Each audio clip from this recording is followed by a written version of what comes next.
All right, folks, in today's video, we're going to take a look at this TID TD-H8 dual band 2 meter 70 centimeter radio. It's a pretty popular radio. You see tons of videos on YouTube about it.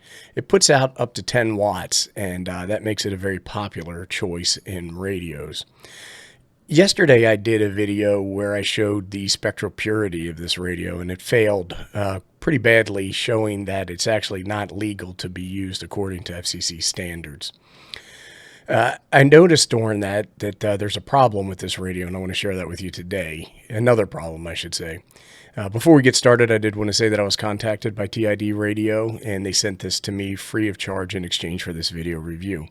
Now, if you're the type of person that gets triggered by sponsored videos, I suggest you go watch some cat videos. Okay, that said, when we turn the radio on, what I noticed is that we are currently set to high power, and then when I TX'd,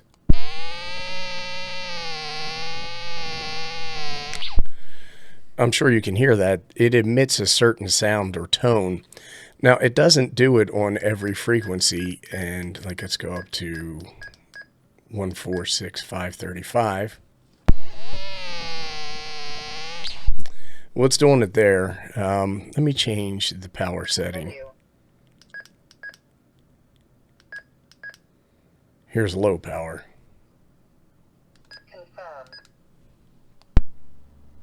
It's not really doing it. And it will change with frequency. Now, when I was doing the test yesterday, I keyed up and I heard something in my earphones, and I just assumed that that was just RFI that I was getting. I would have never thought that the radio was actually producing that noise. Like I said, it doesn't do it on every frequency, and it doesn't do it on all power settings, so I don't know if that's a good or a bad thing, but the fact that it does it at all is a bad thing.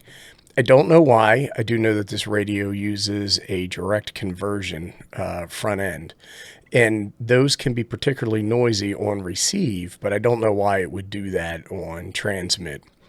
Anyhow, I thought I would just share, and I would say that this would be another reason why I wouldn't consider this radio fit for use. Thanks for watching, everybody. If you have any questions, comments, suggestions, or recommendations, go ahead and post them below, and I'll do my best to respond.